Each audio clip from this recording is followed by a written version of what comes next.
मेरी यह love story जनवरी में शुरू होता है। वह उस समय की बात है जब मेरे सबसे अच्छे दोस्त को डेट कर रही थी। वे कुछ हफ्तों से रिलेशनशिप में थे और यह दोनों में कुछ मिसअंडरस्टैंडिंग के कारण उनका रिश्ता खत्म हो गया। जब वे डेटिंग कर रहे थे तो मैंने केवल एक बार उसे देखा था। मैं वास्तव उससे ज्यादा नहीं कहता था क्योंकि मैं बहुत शर्मीला और सामाजिक रूप का व्यक्ति था। मुझे लगता है कि मैं इस चीज में कामयाब रहा हूँ, लेकिन इससे ज्यादा और कुछ भी नहीं। अगली बार जब मैं उनसे 31 मार्च को था। सच कहूं तो मुझे वास्तव में उस रात को याद नहीं है क्योंकि मैं उस वक्त नशे में था। उस समय तक चीजें उसके और मेरे दोस्त के बीच ठीक लग रही थी और इस तरह मैं उससे और बात करने लगा। नवंबर के अंत में हम सभी दोस्त चैट में बात कर रहे थे। ऑनलाइन में बात करने का अच्छा मौका था और अन्य लोगों से बात करने में इंटरेस्टेड हूँ, इसलिए मेरे लिए उसके साथ बात करना शुरू करने का यह एक शानदार मौका था।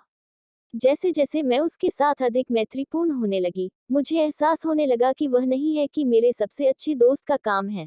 हमने साथ में घूमना शुरू कर दिया और जितना अधिक समय मैंने उसके साथ बिताया उतना ही समय मैंने उसके साथ महसूस किया। हमारे मित्र समूह में काफी लोग हैं। मैं काफी समझा नहीं सकता कि क्यों, लेकिन मुझे ऐसा लगा कि मेरा उसके साथ किसी तरह का बंधन है। जैसे मैं उसके साथ उस तरह से जुड़ सकता हूँ जैसा कि मैं दूसरे लोगों के साथ नहीं कर सकता। आमतौर पर मैं इससे नफरत करता हूँ जब लोग मुझे गले लगाते हैं, लेकिन जब उसने ऐसा किया तो उसे हमेशा गर्मी और सुकून मिला। जहाँ हमारे रिश्ते की प्रगति नए साल की पूर्व संध्या पर हुई थी, मेरे पास मेरे एक अवसादग्रस्त एपिसोड थे और उन सभी समूह चैट को छोड़कर समाप्त हो गए, जिनमें मैं उस समय वास्तव में अकेला महसूस कर रहा था, जैसे कि मुझे कभी खुशी नहीं हुई। उसने मुझे निजी संदेश भेजना शुरू किया, यह पूछने पर कि क्या गलत था और मैं ऐसा क्यों महसूस कर रही थी। केवल कुछ ही लोग हैं जो जानते हैं कि मेरा बचपन कितना बड़ा था। मैं उसके साथ इस बारे में बात करने में सहज महसूस करता था और उसे लगता है कि उसे हर चीज का सही जवाब मिला। थोड़ी देर के बाद मैंने अपने बारे में थोड़ा बेहतर महसूस किया और मैं उस रात कुछ बातें कभी नहीं भूलूंगा। हम सप्ताह में एक बार बाहर निकलते हैं, आमतौर पर 7 लोगों के समूह में। इस बिंदु पर मैं उसे अपना बहुत करीबी दोस्त मानता था और सफेद नाइट SJW की तरह आवाज किए बिना चाहता था। मुझे लगा जैसे मैं उसके लिए जितना संभव हो उतना बाहर देखना चाहता था। उस समूह में कुछ लोग थे, वास्तव में डरावना, और उन्होंने उसके साथ कैसा व्यवहार किया, इससे मैं परेशान और क्रोधित महसूस कर रहा था। मुझे यकीन नहीं हो रहा था कि मैंने उसके प्रति इतनी दृढ़ता क्यों महसूस की। मुझे विश्वास था कि मैं अपने सबसे अच्छे दोस्त होने के कारण उसे पसंद नहीं कर सकता। जिस तरह से इन लोगों ने उसे पीने के लिए नेतृत्व कर रहे थे, बल्कि मुझे भारी मात्रा में शराब पीते हुए देखा, क्योंकि मुझे लगा कि ऐसा कुछ नहीं है जो मैं कर सकता था। अवचेतन रूप से मुझे लगता है कि मुझे पता था कि मैं उसे पसंद करता हूँ, और वास्तव में मैं कुछ भी नहीं कह सकता था या इसके बारे में कुछ भी नहीं कर सकता था। यह वास्तव में मुझे मिला, इसने मेरे अवसाद को वापस लाना शुरू कर दिया। मुझे आमतौर पर गुस्सा नहीं आता और मैं कभी भी खुदकुशी नहीं करता था, लेकिन केवल एक चीज जिसे करने के बारे में मैं सोच सकता था वह थी खुद के बजाय मुक्का मारना। आमतौर पर जब तक मेरे हाथ में चोट नहीं लगी थी या जब तक मेरे चेहरे से खून बह रहा था। हाँ, मैं इस बात से अवगत हूँ कि मैं अभी कितना मंद हूँ। मैं मानसिक रूप से बहुत खराब स्थिति में था। मैंने उसे यह बताने के लिए समाप्त कर दिया कि मुझे ऐसा क्या लग रहा था, और उसने इसके लिए मुझे धन्यवाद दिया, जैसा कि इसने उसे असहज महसूस कराया। यह अब फरवरी 2021 की शुरुआत की ओर है। मेरे दोस्त ने मुझसे पूछा कि क्या मैं उसे पसंद करता हूँ, जिसके साथ मैंने जवाब दिया, मुझे नहीं पता। मुझे लगता है जैसे मैं नहीं कर सकता क्योंकि आप डेट करते थे, और अगर मैंने किया तो यह हमारी दोस्ती का धोखा होगा। वह आश्चर्यजनक रूप से इसके बारे में अच्छा था और मन नहीं लग रहा था।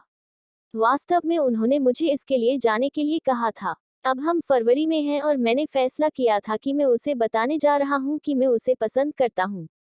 मैं इस बिंदु पर कभी किसी के साथ रिश्ते में नहीं रहा। कभी भी एक और लड़कियों के हाथ, अकेले एक चूमा। यह कहते हुए कि मैं चिल्ला रहा था यह एक खामोशी होगी। मैंने अपने आप से सोचा कि वह मुझे कभी इस तरह से कैसे देख सकती है। वह कभी भी एक बदसूरत 6-7 वसा, मेरी राय में ऑटिस्टिक, उदास, लंबे बालों वाले व्यक्ति को अत्यधिक सामाजिक चिंताओं के साथ डेट करना चाहती है। वह लगभग 5-6 के आसपास है। मेरी तुलना में वह एक प्रतिभाशाली, स्लिम है और अभी भी सबसे खूबसूरत लड़की है जिसे मैंने कभी देखा है। हर बार जब भी मैं उससे बात करती हूँ, मेरी सारी परेशानियां बस गायब लग रही थी। और मैं कर सकती हूँ। खुद हो और एक बदलाव के लिए खुश। मैंने बहुत सोचा कि कैसे मैं उसे बताने जा रहा हूँ। मैं इसे वैलेंटाइन से एक दिन पहले करने जा रहा था। पब से बाहर आमतौर पर हम जाते हैं। मैं उस रात नहीं पी रहा था क्योंकि मैं चाहता था कि वह इसे गंभीरता से ले। उस रात उसे बताने के लिए मेरे पास काफी कुछ अवसर थे। मैं बहुत परेशान हो रहा था और मैं ऐसा नहीं कर सका। मैं वास्तव में इसे व्यक्ति में करना चाहता था, लेकिन मैंने उसे यह बताने के लिए समाप्त कर दिया कि मैं कैसे ऑनलाइन महसूस कर रहा हूँ। मुझे नहीं लगता कि वह जानता था कि इसे कैसे लेना है। उसने कहा कि इसे लेने के लिए बहुत कुछ था और इसके बारे में सोचने के लिए उसे कुछ समय चाहिए। यह वास्तव में 4 लंबे और तंत्रिका रेकिंग दिन लिया, लेकिन हम खुद से मिलने और इसके बारे में बात करने के लिए सहमत हुए। हमने उस समय कुछ नहीं किया था। उस दिन मैं वास्तव में चिंतित था, पेट में दर्द हो रहा था, हिलना बंद नहीं कर सकता। मुझे यकीन नहीं था कि मुझे जाना चाहिए। मुझे पता था कि मैं उसके साथ ऐसा नहीं कर सकता और चला गया। यह उस दिन काफी मैला था। हम शहर के ट्रेन स्टेशन पर मिले थे जहां हम आमतौर पर बाहर घूमते थे। मैं बकवास करने के लिए बातचीत शुरू नहीं कर सकता था। शुक्र है कि उसने उस दिन सबसे ज्यादा बात की। यह पहली बार था जब मैंने कभी किसी दूसरी लड़की के साथ समय बिताया था। मैं 21 वर्ष की थी। हम एक पहाड़ी पर चले गए और एक बेंच पर उसके ऊपर बैठ गए। यह उस दिन वास्तव में मैला था। उसने फैसला किया कि उसका आखिरी रिश्ता कैसे समाप्त हुआ। वह किसी भी चीज में जल्दबाजी नहीं करना चाहती थी और वह चाहती थी कि रिश्ता शुरू करने से पहले हम यह तय करें कि यह कैसे होगा। हमने हर दूसरे दिन एक साथ समय बिताया और धीरे धीरे मैं व्यक्ति के साथ बात करने में अधिक सहज हो गया। एक सप्ताह के भीतर मैं बातचीत शुरू करने और उन पर विचार करने में सक्षम था। मैं अभी भी वास्तव में घबरा गया था और जो स्वीकार्य था उस पर यकीन नहीं था। इस बिंदु पर जहां मैंने उससे पूछा कि क्या यह ठीक है अगर मैंने उसका हाथ पकड़ लिया। 3 मार्च को बर्फबारी हो रही थी। हम मिले और इस बिंदु पर मैं वास्तव में जानना चाहता था कि क्या वह किसी रिश्ते में होना देख सकती है। तो मैंने उससे पूछा और उसने कहा हाँ। मैं उस दिन को कभी नहीं भूलूंगा। पहली तरह की चीज के रूप में हमने ब्लैक पैंथर को देखने का फैसला किया।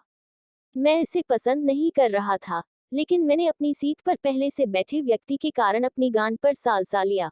हम अभी भी इसे धीरे धीरे लेना चाहते थे और हमने किया। मुझे उसे चुंबन के साथ सहज होने के लिए यह कुछ ही हफ्तों में ले लिया। पहली बार मैं उसे चूमा पहाड़ी पर था। हम आमतौर पर चीजों के बारे में बात करने के लिए जाते हैं। यही कारण है कि यह भी कुछ मैं कभी नहीं भूल जाएगा। मेरा पहला चुंबन है। यह लगभग अब 1 साल हो गया है और आप बिना मैं अभी भी अंतर्मुखी चुंबन होगा कम कुंवारी है कि मैं था। और मुझे इसके हर एक पल से प्यार है। हम इस बिस्तर में लगभग 6 महीने से हर रात एक साथ सो रहे हैं। और जब आप अस्पताल में होते हैं तो यह वास्तव में आपके बिना खाली और अकेला महसूस करता है। आपको कहानी कैसी लगी हमें आप अपने कमेंट के माध्यम से बता सकते हैं। ऐसे ही मजेदार और दर्द भरी कहानी सुनने के लिए हमें फॉलो और कमेंट करें।